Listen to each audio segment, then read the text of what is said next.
Hello and welcome, chaotic people. This is the Long Rest Podcast.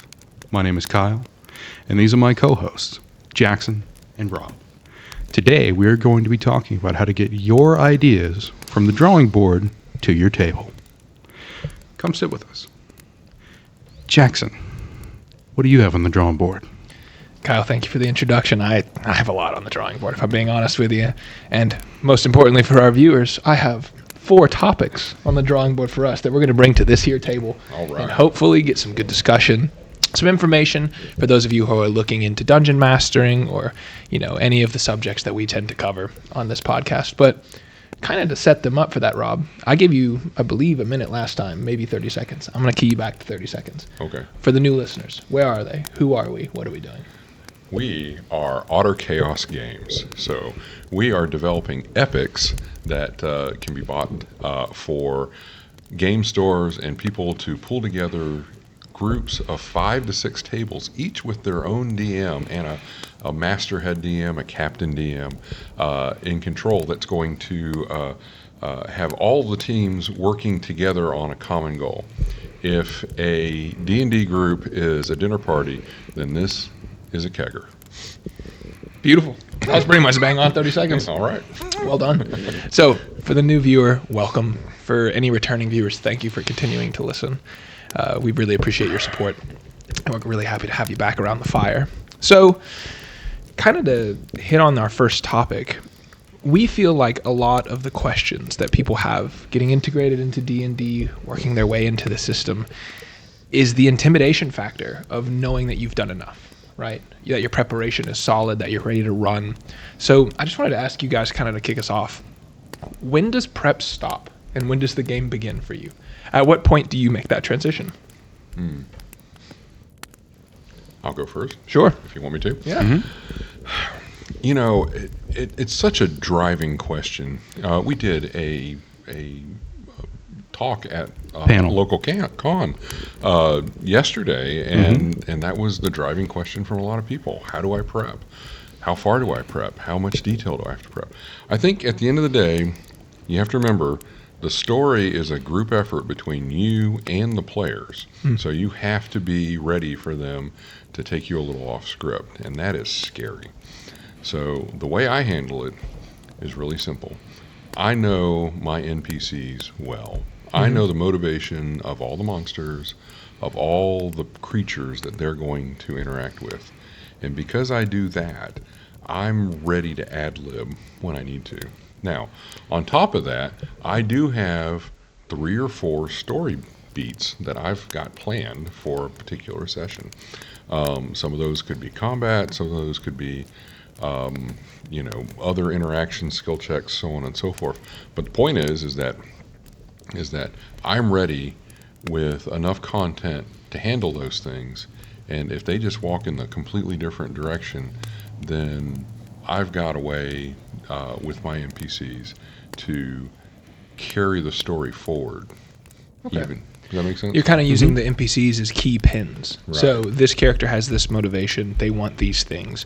If the player is straight towards that, they interact with this character in this way. Away from that, they interact this way. Exactly. And yeah, I think that's a really good way to frame it. Yep. So let's take that model and let's pull it back just a little bit. It's your first session. First session ever, which happened when? Before or after the crucifixion? During. Oh my goodness. I know, that's terrible, right? It took a while. We were just sitting there, Just right under St. Dismas. For 3 days. Oh my God. Are y'all going to make me cut that one? No, you can. You can keep that That's one. fine. You can keep that one. Oh my goodness. I was making What you guys make me cut and what you guys let me keep in is really confusing. No, that one's fine. That one flies. That's That one fine. flies. I'll respond in the comments to anyone who's upset. I'll take that one. You're a Christian making a joke out of a Christian story. It's fine. Point being, though, if it's your first session, right? And you don't have. Yeah, you started it with the crucifixion. I know. mean, That's you on could have me. gone with anything That's on else. me. I mean, we were talking about Babylonian period. But last I was born in the year that transitioned us into a new millennium, and I was thinking you were probably born around when we actually learned how to keep time. That's okay. I remember how that one young lady that we work with was born a year before you, and she likes to flex on how she's lived in 2 millennia and you've only lived in 1. Yes, I didn't have to live in the lamer one. I got only the good one. Okay.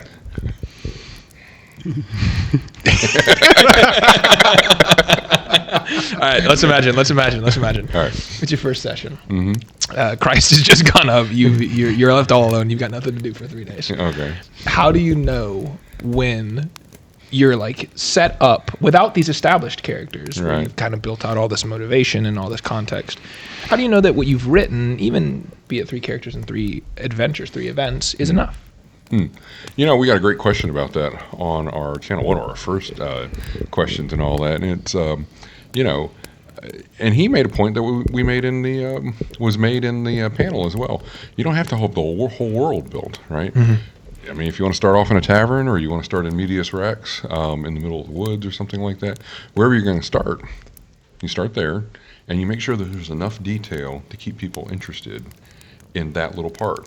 For me, that means making sure there's a half dozen NPCs that they can bounce off of, plus a good fight or 2, and you know, enough of a storyline. You know, the NPCs can't just be fleshed out characters; they've also got to have a desire, something that they want that will bring them in conflict with the PCs, and or are going to potentially mesh with the PCs. So, you know, don't have to be adversaries. They could be on the PC side as well.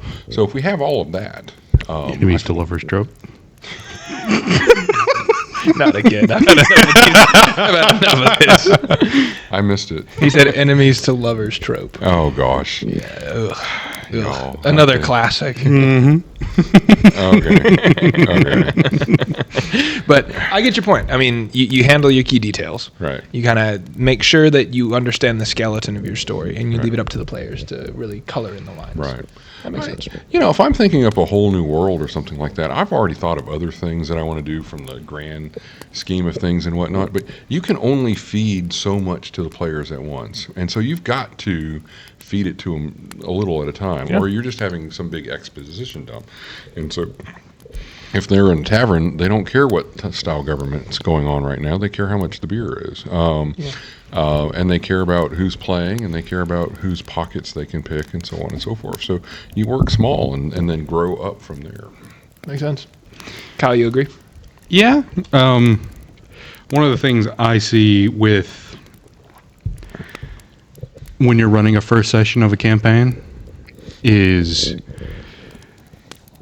you don't focus so much on the story, you focus on the characters and their interactions with each other. Everything else is frankly background for your table to get to know itself. Because if their characters don't have any kind of rapport, then there's going to be all sorts of irritating conflict. I have had many problems with players who don't like each other in real life. I will not go into those stories right now, entertaining as some of them are. They're entertaining, but at the end of the day, you kind of want to avoid that sort of situation. Oh, absolutely. Yeah, so And I mean, we've all had those problems. So. First off, if you have a bunch of people who don't like each other playing a game, find new people. So, I mean, you raised an interesting point, though. How do you, as the DM, facilitate that? I mean, if you have experienced players that kind of know what an RP session 1 looks like, or session 0, but how do you facilitate that from your seat? Well, every time I've ever made the players all need to meet each other, I mean, there's all sorts of ways you can get people in one room. Yeah. But the most effective and the one that I like to use is you are all part of this guild, an adventurer's guild. Some of you may have worked with each other before, some of you may not, but you are all allies within this organization. Kind of like how they do in Pathfinder with the Pathfinder Society or the Starfinder Society. Sure. Like, hey, you may not all know each other, but you're all part of the same group. Sure. And first off, that gets players to introduce themselves to each other. And secondly, if no one's talking, then maybe you just don't have a group that likes to roleplay. Yeah, and you those need do to exist. you need to focus on something else. Some people like to be prompted into their role play. You have an NPC come up. Maybe they're the quest giver. Maybe there's some drunken villager who's commenting on a particular unusual PC's unusual traits. But whatever it happens to be, either you start the role play with something else or you let the players talk amongst themselves if that's what they like. Sure. But you have to get them comfortable with each other if they're people that don't know each other. Yeah, absolutely. Some of the things I'm saying are for a friend group, but if you just got a bunch of random people together who have never met in real life, then, I mean, we saw it at the panel yesterday. We started with, does anyone have any questions for the panel? And crickets, yeah. And at the end of the panel, I mean, everyone was raising their hands. Yeah, we had to end, and we had, but Because you had rapport. yeah, there were, just spending 45 minutes in the room together builds some level of rapport. So, one argument is that conflict brings people together too, right? Sure. So I have actually tried with some success a couple times to start the game by everyone's ready, you've got your character, roll initiative. Wow, yeah, fair. Yeah, I know. And so the story, the last one was they're all out collecting bounties on goblin ears, and they're out in the middle of a forest, and they all heard the same scream, went to investigate, and there was a battle waiting for them. And so they don't even know each other, right? So but it's clear that there's some horde of small creatures that are clearly doing things that they don't want to see happen, Like attacking a caravan. Yeah, exactly. That's exactly what I had. A bunch of goblins attacking a caravan, and they jumped in and fought the goblins, and afterwards that seemed to make it a little easier for everyone to go, oh well, that was a good job there. That magic missile saved my butt. Thank you. I've done something kind of similar. My favorite one, it's very in line with what you said, Kyle. I actually like bringing them together by force. The favorite one I've done is having I might have mentioned this on this podcast before. If I have, I'm sorry. But having all the PCs start in jail together. They're in the same cell. Yeah, you did that. I think maybe the first episode. Maybe so. But that's okay. We know you It's do still a other good one. things than that. Well, we don't, but we're going to assume that on camera. I'll say it to the camera again, though, just for the record. A reason why that can be beneficial is something that I think you both hit on without saying directly, is when you do this, you integrate your players into the world because you give them the opportunity to explain why they're there and where they fit.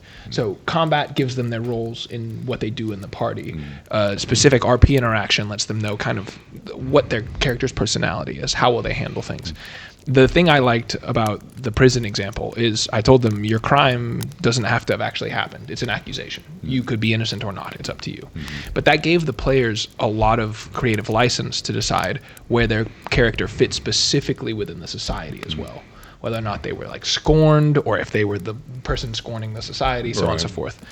And I think that definitely makes sense. I didn't even consider, Kyle, that really the best thing to do to get out of the prep stage, and it's kind of a subconscious if you've run a lot of games, is get the players talking, get them at the table, see what they're like, feel them out, because if you sit your players down and you've got this super combat heavy adventure and you're ready to roll, and they spend the first hour talking about the clothes that they're wearing and debating or they want to go shopping, exactly. And maybe you go, okay, I need to re-vector. They're not going to enjoy a grueling 7-hour combat. Yeah, I know. We've all had those 4-hour shopping sessions. So I had a if you guys watch this, just know I'm talking about you. I had a group of guys who. What do you mean if? No, they're your players. That's true. That's true. I mean, all my players, you get a free inspiration point whenever you watch this episode. Okay, see, that's extortion, bribery. That's got to be illegal. I don't think my players. Well, actually, you know what? No, they do know about it. Yeah. I don't think I've told them the name of it though. Well, I mean, we're only on episode 4. That's so. true. That's true. Well, in any case, my players, they were at a magic shop, and I've used this as an example to future groups of how shopping in D&D does not work. And I've tried. It was difficult because we were in character. I didn't want to break them out of it and have this whole explanation. But they kept asking this question. And every time I would describe an item, they go, what's on the shelf next to it? And at some point, I had to be like, listen, as cute as this is, and as much as I can do this all day, Yeah. this is not the way the game works. Yeah. It's not like a video game where you just keep scrolling through the inventory until you see something you like. The idea is that you have an idea of what you want, and you can take a guess. And I'm happy to provide you random examples of things in the shop. But I do remember. You take a guess how long that went. Oh my gosh, hours. Yep. 2.5 hours. Yep. Been there. Of what's on the shelf next to it. Oh yeah. It When my was guys want to go shopping. brutal. Yeah, when my guys want to go shopping, I'm like, if it's a mundane item, you can find it. If it's a magic item, I'll roll percentile die. And just depending on where they are. If they're in a village, it better be a 1 on a D10, or a D20. And if it's major city, Waterdeep or Greyhawk City or something like that, okay, it's 7 or 8, but you're going to spend all day going through different stories or stores to find it. Going back to your idea of starting people in prison, which seems to be a thing for you. He likes the shackles. Oh wow! Oh my gosh. Wow! I did not know you were taking it there, Kyle. I'm not the one in prison though. We said more about jokes. Yeah. Okay, so Right, he's not a masochist. He's a sadist. oh my gosh. I feel like between like- the two, it's probably the better position. Oh my gosh. A masochist and a sadist get married, and the masochist goes, "Oh, hurt me, beat me," and the sadist goes, "No." How long has that one been around? Yeah, that's what. Hey, I'm here for the old jokes, right? All right. Going back to the The story. Well, if you force, as you say, everybody together, I was just thinking you could do that on a boat. True. On a caravan. True. I'm certain there are other things that we can think of. An airship, if we want to go steampunky, which certain people will start grimacing if we do. But I like steampunk. oh, do you? Yes. I didn't. You I got don't that like impression. steampunk. No, I love steampunk. You're Magitech. You always clarify that it's Magitech. I clarify that it's Magitech because he doesn't like calling the stuff in Aryan Tor steampunk. No, I like steampunk. Yeah, but every time I would call it I have steampunk, all those he Girl would say- Genius comics back I there. know. I know that you like, don't like those? steampunk. No. I misheard you. Okay, I know that you like steampunk. right, But when we were building Aryan Tor right. and we were doing stuff with the spirit wood and I kept describing it as steampunk, you said, I feel like that's not the right word. This doesn't have the metal and steam. It's wood that is magical, so we should give it a different name. And the name we came up with was Magitech. That's right. That's true. Yeah. So yeah, our world definitely has a steampunky vibe, but because it is wood, not metal, we went with Magitech. So, but that doesn't mean I don't like Magitech or Steampunk is awesome. steampunk. Yeah, Yeah. steampunk's cool. Blah. Hey, we made it through that one. I know. We made it through that one. So, in case, yeah, I like this idea. Going back to the original point of, if you stick everybody in a confined space and let them, figure it out themselves. I guess the last thing that we haven't talked about is having your characters or your players have some sort of backstory. Now, that's hit or miss, and you just got to roll with it. You'll say, hey, I really want backstories, and you'll nag them, and you might get half your players to write backstories, and I had a player recently that was writing me a freaking book.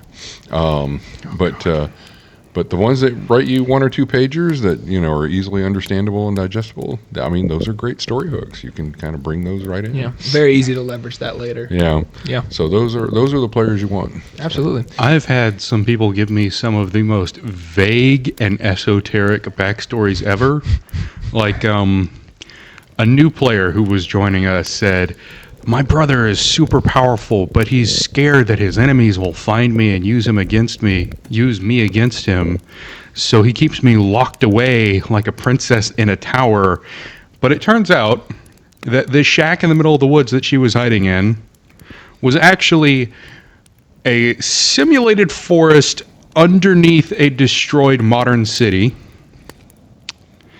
I don't know. That sounds kind of cool to me. It's so cool. That's very imaginative. Blade Runner. I don't know. It's so cool, but in a very fantasy world, where did the bunker come from? How are you simulating all of this without magic? And why is there a destroyed modern city? Why does it have to be without magic? Well, because she specifically said without magic.